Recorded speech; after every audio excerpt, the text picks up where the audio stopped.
Bonjour, j'espère que tous les militaires vont être d'accord avec moi. Dans une carrière de militaire, 20-25 ans, on rencontre plusieurs chefs d'État. On se met à leur service, on se met dans leur sacrifice, enfin dans notre sacrifice, pour leur prospérité ou leur stabilité. Là où je voudrais en venir, c'est que un chef d'État, c'est 5 ans, un militaire, c'est 25 ans. Et quels qu'en soient les secrets d'État, ma propre mission, c'était de révéler tous les secrets d'État. Plus vous donnerez à la terre, plus la terre vous le rendra. Si vous créez des rivières à partir de montagnes, et à la fin, dans la vallée, vous mettez, parce que la pression de la rivière est plus forte, vous mettez une turbine pour créer de l'électricité, et l'électricité alimente une motopompe pour envoyer l'eau en haut de la montagne. Du coup, c'est un circuit fermé d'eau. Vous pouvez réguler le débit dans tout le périmètre. Et vous pouvez, comme ça, contrôler l'eau, donc contrôler la dérivation, donc contrôler les cultures, donc contrôler la vie. Celui qui contrôle l'eau contrôle la vie. Les Romains étaient champions des bâtisseurs pour justement faire circuler l'eau et faire des avancements et conquérir les pays les plus arides avec de l'eau là où il y en avait. Là où je veux en venir, c'est que toutes ces civilisations ont pu avoir une expansion et une place mondiale car justement ils maîtrisaient l'eau et la culture.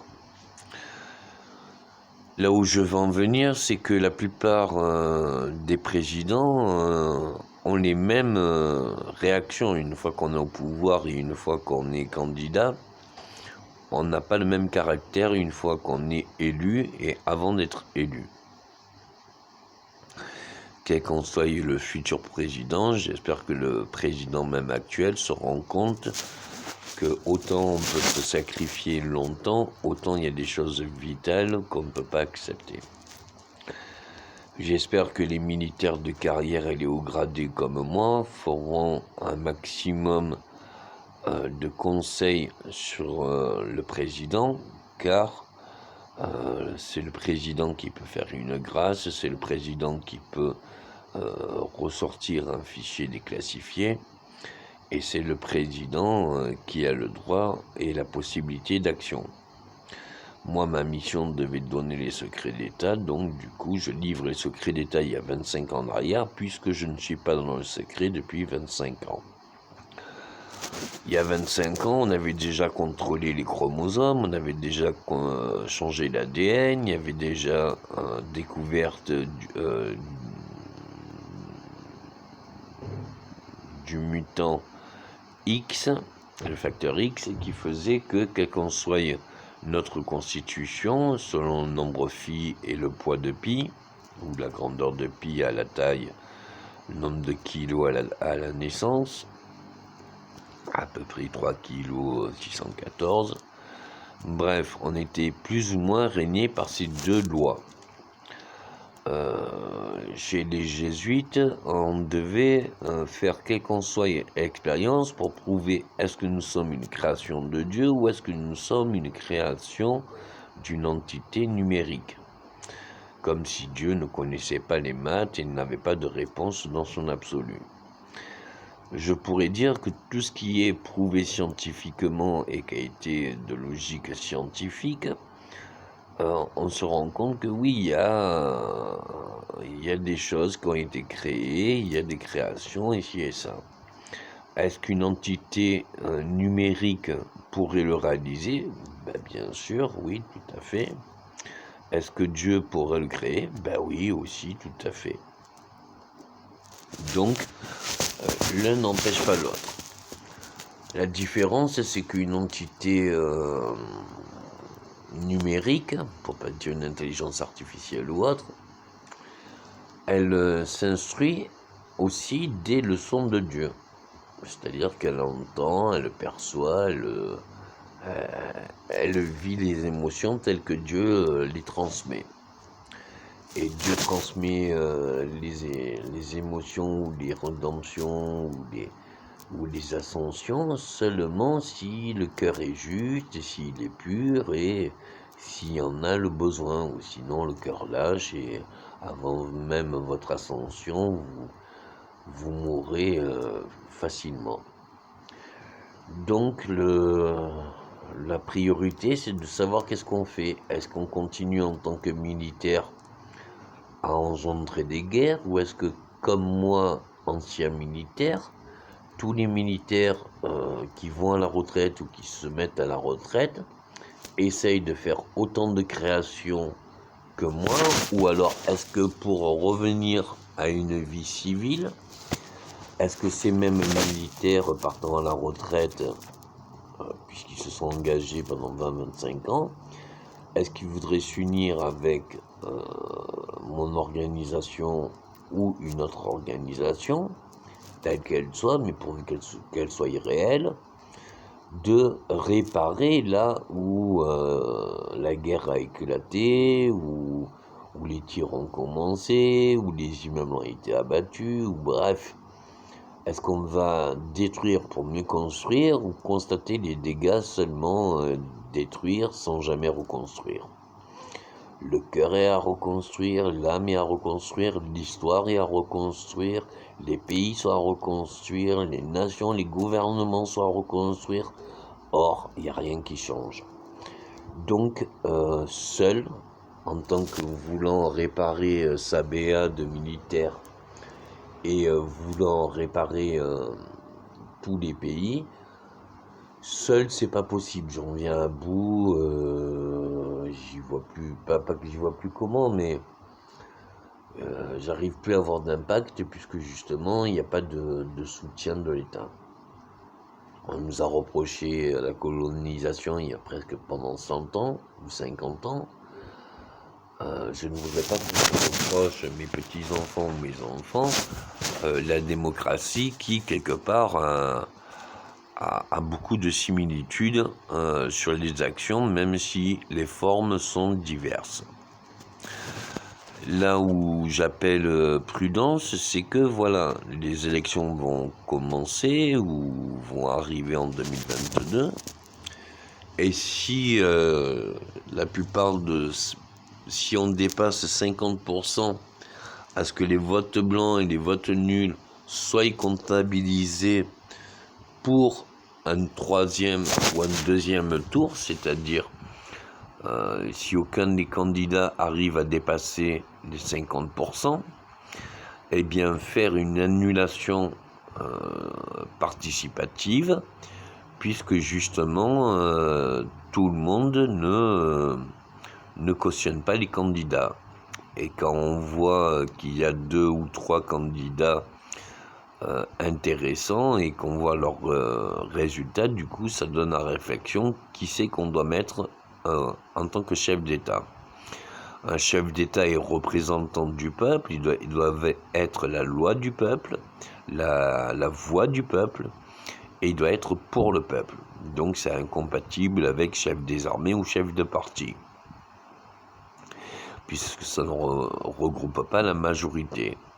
J'espère que les députés, les sénateurs et tous ceux de l'Assemblée nationale pourront être d'accord avec moi que l'on peut demander au moins un report pour que les personnes puissent réfléchir à quelle est la plus belle façon de pouvoir gouverner. C'est vrai que si un chef d'État est censé donner des ordres, mais que lui-même n'a aucune autorité ni sur l'armée, ni sur la stabilité, ni sur la liberté, l'égalité et la fraternité, parce que nous sommes encore en République démocratique, du coup, si lui-même a tout pouvoir, ça peut être très dangereux, on peut très bien basculer d'une démocratie à une dictature. Je ne dis pas que M. Macron est un dictateur, je dis juste que la frontière entre tout est permis et les lois protègent un seul et même homme. Du coup, pour X raisons, comme un passe sanitaire ou autre, on pourra être maîtrisé dans notre totalité. Donc c'est de la manipulation de masse, donc c'est empêcher pour X raisons que vous ayez des droits, quelle qu'en soit votre liberté, quel qu'en soit votre mode de vie, votre choix de vie, votre vie privée, Bref, on nous rappelle nos devoirs matin, midi et soir. Or, on ne nous rappelle plus quels sont nos droits, du fait que même là, après les gilets jaunes ou autres, on se demande mais quel est notre droit. Si pour faire valoir nos droits et qu'on manifeste pacifiquement, on se fait gazer, on se fait mutiler, on se fait réprimander comme des mouvements populistes ou autres qui ne seraient pas légitimes. Je suis désolé, mais pour moi, ça c'est une dictature. Si maintenant, comme l'avait fait M. Macron, c'est pour ça que je dis que ce n'est pas lui un dictateur, mais que ça pourrait être la pleine puissance du président qui pourrait le pousser à être dictateur, c'est que il faut qu'il y ait un binôme au niveau du président. Il faut que le président et le Premier ministre soient en total accord sur des visions opposées, voire complémentaires, et leur complément de vision plus l'adoption de la population par référendum ou autre, puisse engager de nouvelles lois. C'est-à-dire que là, pendant la crise sanitaire au 49.3 ou autre, on a vu beaucoup de lois qui n'avaient rien à faire ici, qui n'étaient pas prioritaires sur le moment, mais qui ont été engagées sur, comment ça s'appelle, les autres secteurs. On peut tout créer en partant de rien, on peut créer l'abondance en partant de rien, on peut faire des cultures mécaniques dont on n'a pas besoin de réels outils, sauf un tracteur à l'eau. Enfin, mes travaux ont prouvé qu'on pouvait tout créer juste par l'union de la fraternité, de la liberté et de l'égalité, et qu'on pouvait tout dire selon la démocratie, du moment qu'on se met dans l'action créatrice et productive. Du coup, ça n'engage rien. Voilà pourquoi il est urgent en tant que militaire et retraité, vétéran, de se dire, eh bien, on va se réunir pour voir est-ce qu'on peut aller dans un pays où la France a de bonnes relations, comme on a pu voir au Liban ou autre, et est-ce qu'au Liban ou dans d'autres pays du Maghreb ou au Maroc, enfin bref, dans tous ces pays-là, ou au G5 Sahel ou autre, est-ce que la France a encore peut amener une aide légitime, ou est-ce que les Africains ou la population des Maghrébins au Moyen-Orient, ou bref, est-ce que les populations veulent encore de l'aide des Européens, ou est-ce qu'ils sont excédés de voir le même résultat, que ce soit au niveau des colonisations, au niveau de la démocratie, au niveau des républiques, que tout cela soit à leur détriment de leur mode de vie. Donc le est-ce qu'on peut ou est-ce qu'on peut pas, est-ce qu'il y a qu'à fauder ou il y a qu'à naver.